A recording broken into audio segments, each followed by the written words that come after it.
So the Sixers are finally in the W column after a chaotic overtime thriller against the Pacers. But more importantly, Tyrese Maxey is officially back. Are you confident that he can replicate this success moving forward? Also, a couple trade targets have already emerged for the Sixers early here in the season, but are they realistic, or should the team wait and evaluate the playing field? And lastly, a little bit more insight into how the Sixers could approach this season based on their cap strategy and restrictions. We'll get into it all, but of course, welcome into Philly Take with RB.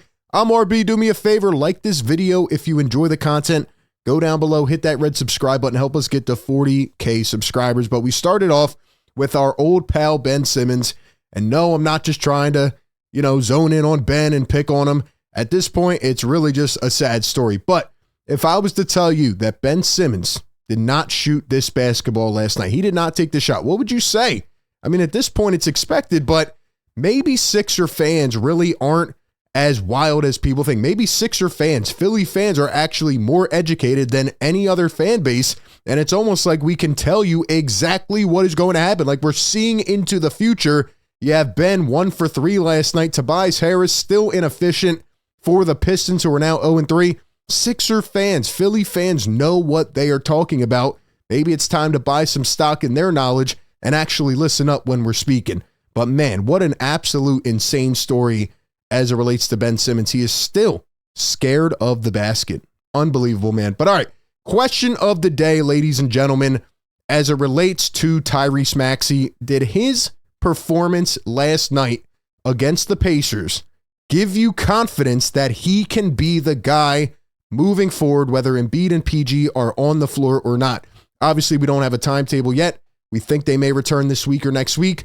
But whether they're there or not, did yesterday's performance finally kick it into gear and show that Tyrese can be the guy? Give me your thoughts down below in the comment section. And before we jump into the madness, a shout out to our sponsor of today's video. Ladies and gentlemen, with the season finally here, I have been looking for the best deal on Sixers tickets, and today's video is sponsored by SeatGeek. With over 28 million downloads, SeatGeek is the #1 rated ticketing app. There are more than 70,000 events on SeatGeek, including concerts, sport games, festivals, and more. Matter of fact, I'm thinking about actually going to see Paul George's first game back against the Clippers in November at the Wells Fargo Center, and it is all thanks to SeatGeek's amazing deals. Football's in the heart of the season. Basketball season is finally back. Plus, there are artists like Post Malone and Justin Timberlake out on tour right now, and SeatGeek puts all the tickets across the web in one place to make sure you are getting a good deal. Each ticket is rated on a scale of 1 to 10, so look for the green dots. Green means good, red means bad. So go ahead and check out all those great deals, and I had to come through for you guys. Use the code PHILLYTAKE for $20 off tickets at SeatGeek. Once again, that is $20 off your first purchase with promo code PHILLYTAKE. Make sure you click the link down in the description to download the app. All right, man, listen up. Tyrese Maxey yesterday was absolutely incredible. This wasn't just like a good or a great performance. This was an MVP elite level performance to go 45 points, 4 rebounds, 4 assists, 2 blocks, and a steal. And more importantly, when it relates to Tyrese's bad start in this game, he could have given up again. He could have pouted and said, man, it's just not my night again, and I'm in a slump, and I'm going to get it figured out. But he didn't. He kept being aggressive. He kept taking the shots. And like he said in one of his post games, they were going to fall eventually. And he really just kicked himself out of the funk he was in after being held to 7 points and dropping a 2 for 11 from 3-pointers early in the third. He finally showed some emotion in more of an aggressive way. I mean, he was, pounding his chest and he was screaming, hitting the basket posts, and everything did a 180 and turned around. And he finishes with 45 points. By the way, scored 11 of the Sixers' 13 that they needed to win in overtime. Hit some really big shots late in the fourth quarter. And he finally took that step where it was like, hey, I'm the leader of this team. Give me the rock. Let me go out there and win this game and duel, with Tyrese Halliburton, with Pascal Siakam, with the Indiana Pacers. It has to be more consistent. And whether Embiid and PG are on the floor or not, there's going to be opportunities for Maxey to really go out there and seize the moment. And, I'm not mad at Maxey showing us emotion. I think it kind of kicked him into gear. Maybe Nurse talked to him at halftime or something, but he was like, you know what?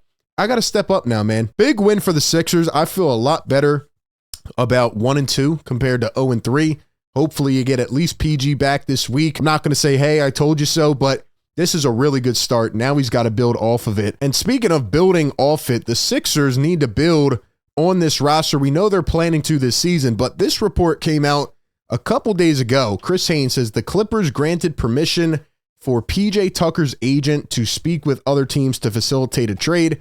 Both sides continue working together while the vet remains away from the team, waiting for an opportunity to contribute to winning. So PJ Tucker, how old is he now? 38, 39, 40. He's holding out from the LA Clippers. Crazy sequence of events here, but PJ Tucker's looking to get traded, and they named the Sixers as one of the teams that could be a potential contender, that could be a potential candidate.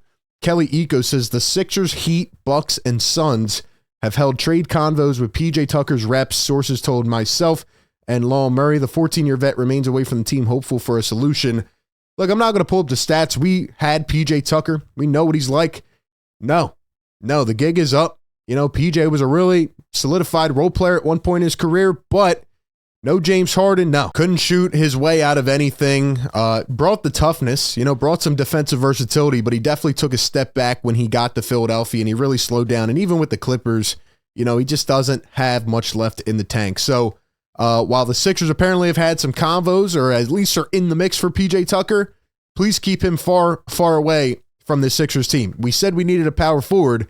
This is not what we meant, okay? We do not need PJ Tucker. However, another trade target has emerged, and that is Jonathan Kuminga, Jake Fisher, who is now, I believe, with Bleacher Report. He went there to be their main reporter, and his first report is Jonathan Kuminga, and he named the Brooklyn Nets as team number 1 and the Sixers as team number 2. Quote, the Sixers are a team with interest in Kuminga.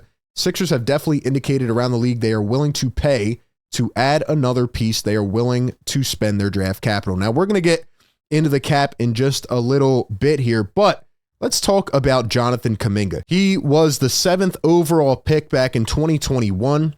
Hasn't really amounted to what the Warriors thought he would be. He's had these flashes. He strikes me as a very streaky player.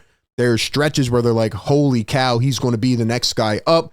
And then there's other stretches where you're like, what is this guy doing? So I went back. I watched a little bit from the first couple of Warriors games. This season, he's averaging 8 points so far in the first 3 games, about 20 minutes per game.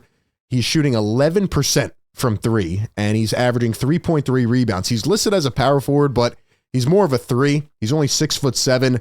And my initial reaction is, although this is a young guy who still has a lot of upside, how old is he? 22. He's still very young.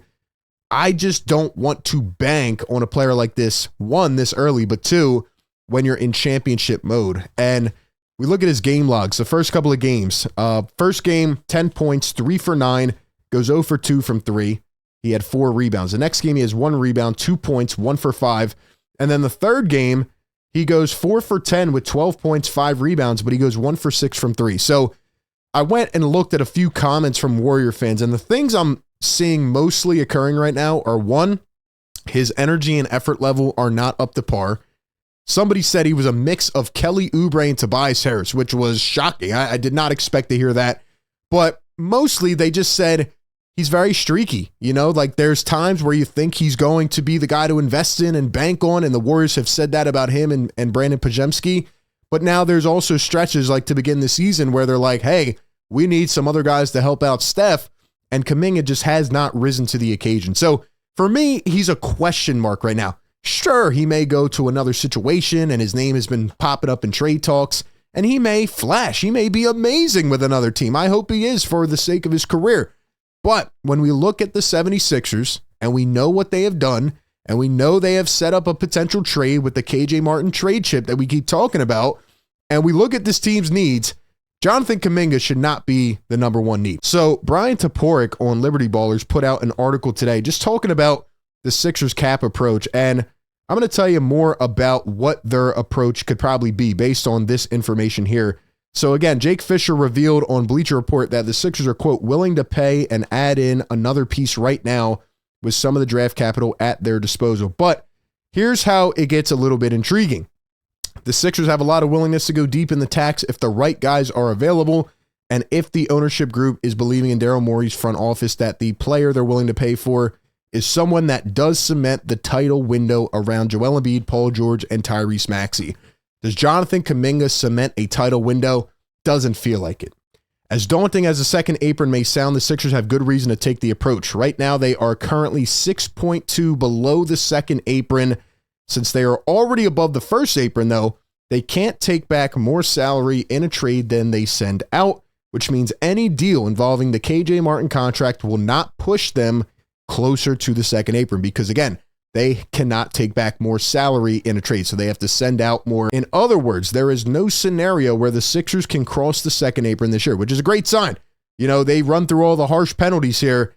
Teams like the Celtics and the Suns, right, are going to face those penalties, but right now they've pretty much given the approach that we don't care. We're trying to win as many championships right now as we can.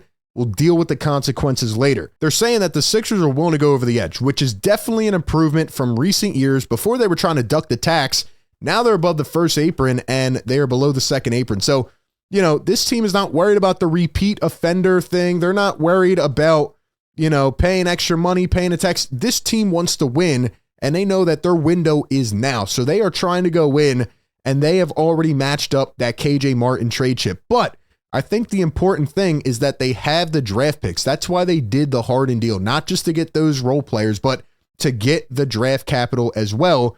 So again, they talk about Jonathan Kuminga here, and it says Jake Fisher says that guys who are on rookie deals or potentially up for a big payday where they know their incumbent team might not be willing to give the top dollar is who the Sixers are going to target with Martin's contract and their draft picks. Even if the Sixers acquire someone who's up for a new deal, they wouldn't go over the second apron until 2025-26 at the earliest. So again, you know, a guy like Kuminga might get an extension, but that won't kick in until later. So whoever it's going to be, they're going for. I don't think Kuminga is the answer right now. I think the Sixers need to get a quality power forward rebounder who can shoot. And I think if they put that guy next to Embiid, then this team is going to be ready to try to compete if they can get everyone on the floor healthy. Now, who is that guy? We don't know yet. You're going to have to give it a month and see which teams start to deplete, which teams start to go downhill. If they can find that golden ticket, then this team is going to be ready. Once PG and Embiid get on the floor, give me your thoughts down below in the comment section. Appreciate everybody for tapping in. Be sure to like, comment, and subscribe. That being said, I'll catch you on the next one. Peace.